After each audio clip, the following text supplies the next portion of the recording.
talking about Killing Floor 2.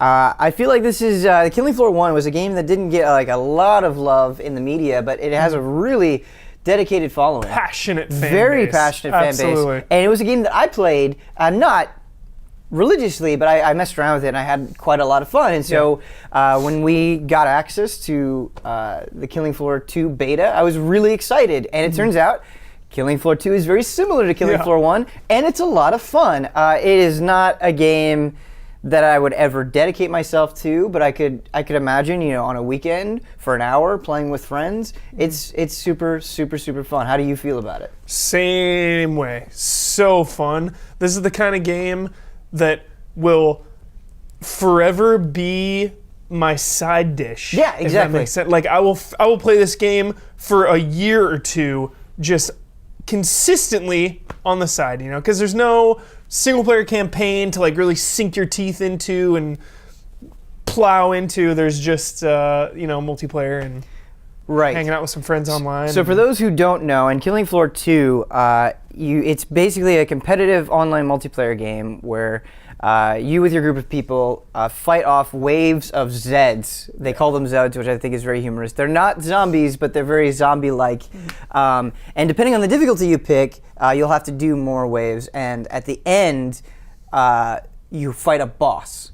And those are usually pretty intense. Friggin' boss! Yeah, man. Kill that guy. He's kind of a pain. It's cool though because once you sort of learn his moveset, he's very manageable. Yeah. But what I like about Killing Floor 2 is it's not just a horde mode where you just have the same weapons every time. A lot of it comes down to how you spend your resources, your money, and which class you pick. Because the class you pick will determine your effectiveness. So I played a lot of the Berserker, which is very, very good at melee, getting in there with some of these crazy weapons that I absolutely fell in love with. Like one of the ones I was using was a sledgehammer. That its alternate fire it would like shoot a bullet out of it, and you would actually like reload the sledgehammer. You would jam an ammo clip up in there, and that was pretty cool. But having a good team composition is very, very important because you have the commando, which can see the really annoying stealth enemies, and if you're near the commando, you can see the stealth enemies as well. And then there's a support, which is better at healing, and so you have everybody kind of filling their role. Love that. Love like you were saying, spending your cash reminds me of Counter-Strike, but a little more fleshed out because it's not just, a couple minute, like how long are Counter-Strike games? Like 5-10 minutes, sometimes? Right. The first couple waves, I'm switching to my pistol, I'm trying to save ammo, I'm saving up because I needed to save 1,500 for like the best assault rifle, but after each couple rounds, I was only making a couple $100, 300, 400. So for the first few rounds, I'm here with my pistol and my weak little machine gun. Right. So for the later rounds, I have my heavy weapons. Yeah, definitely. And this is something I normally don't like in games, but equipment load I actually think is used really, really well here. So that sledgehammer that I was talking about was very powerful and very expensive. For the first 3 rounds, I didn't buy anything. I had no body armor, like you were saying.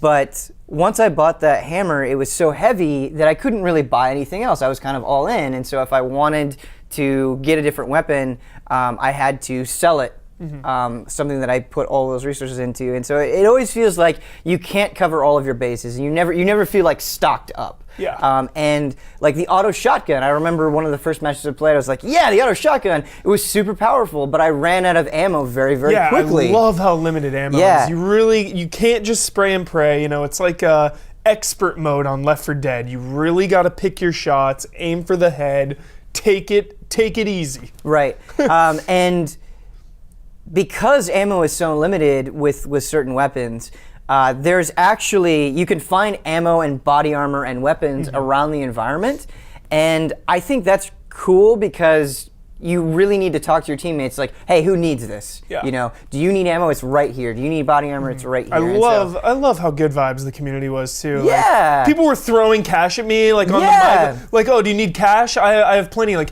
literally throwing money at my character. Right. They were like everyone's healing up because I love how unless I think you have to level up, but because I saw some people healing themselves, I didn't have that ability.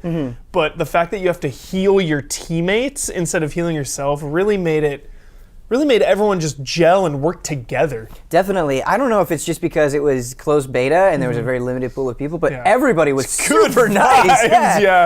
And I always love those things in games that maybe like weren't intentional, but kind of become synonymous with the game. At the end, if we were ever successful, if we ever won a match, everyone would just dump all of their money and like spin around, and you would see like piles of cash flying everywhere, and it was just kind of a cool killing floor thing, you know. The one other thing that I wanted to talk about, or two other things actually, is it's you don't just gain experience for killing things. You have to, depending on like the class you pick, you have to kill things in specific ways, and I think that's really, really cool. Because on one hand, you're not limited. You know, if you're a berserker and if you're kind of meant to be a close range guy, you can still buy assault rifles and fire from a distance. You're just not getting experience for it. And so it's a cool way to sort of incentivize you to play your class without totally restricting you. You know? I thought that was really, really smart. It seemed like long term. I mean, you start at rank 0. To get to rank 1 was a few hours, like over an hour for me to finally get up to rank 1 with Commando. And you don't get a lot of the cool stuff until deeper in. That was actually a problem with Killing Floor 1 that I am worried about with Killing Floor 2 because it did seem like it was taking a long time. Is Killing Floor 1 definitely became a grind where like what you were getting, it was just drip fed to you at such a slow race that you kind of didn't care about it. I really hope that that's not a problem with Killing Floor 2, and based on what we saw and how long it was taking, I'm worried that it could be. Because it's such a double-edged sword. Like, me personally, I love how long things take. Like, I love being rewarded for putting in the time and leveling up your character, but it just depends on if the reward is worth the time. Exactly. It depends on what they give you at the end. The one other thing I wanted to say is I like all of the different types of Zeds that are in there, and how you have to kind of approach some of them differently. Like my favorite one was like the Berserker guy with like the big gauntlets that would change color. He would enrage. If you get overconfident, that guy can kill you super quick. And just, you know, kind of the strategies that you would have to have, finding the good place in the map to fight things from. It was a fun game. And how satisfying is destroying the big fat guys with butcher knives. They just explode into pieces. The gore in this game is like Soldier of Fortune style. I mean, this game very much knows what it is, right? It's playing kind of butt rock heavy metal, and there's just gore, gallons of blood on the floor. You're shooting heads off. What I love is when you shoot a head off of a Zed, they'll just kind of wander around for a really long time. Well, the slow motion, when was this triggering? Because sometimes slow motion would trigger, I would trigger it, someone would trigger it. I feel like it's done a little bit too much, but when the slow motion triggers when somebody does something cool, like let's say you kill a lot of enemies at once, or you get like a really good headshot. I'm not exactly, the game doesn't necessarily make it super clear when it happens, but it's when you do something exceptionally good. I remember it triggers for so the whole team, everything goes into slow motion for everybody. And there would be times where I would feel like I was going into slow motion every 15 seconds. And it felt a little bit excessive. I'm like reloading in slow motion. Like nothing's happening, no one's around, I can't do anything cool, and it's just like, yep, reloading my gun. I remember throwing a grenade though, and it happened, and just body parts flying. It was so beautiful. When it works as intended, it can be pretty awesome. Lastly though, maps. Talk about the maps. I really liked the Paris map. Paris burning. Burning Paris. It's like, kind of like a saboteur vibe. It was huge. It felt really, really big. And it was like a playground, you know. It feels like there's these separate areas of chaos, and I appreciate how being in a specific area for a different situation really affects the fight. Like, you know, trying to lure these enemies into a choke point, or, you know, some areas had higher ground, so people were up there just sniping down. Just using the map to even the odds it felt great. It felt right. Definitely.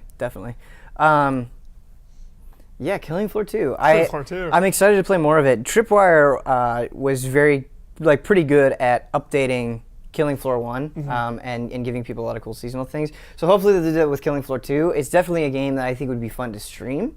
And yeah, I had fun with the beta. Absolutely. So cool. Thank you, Michael Huber. Wow, someone's been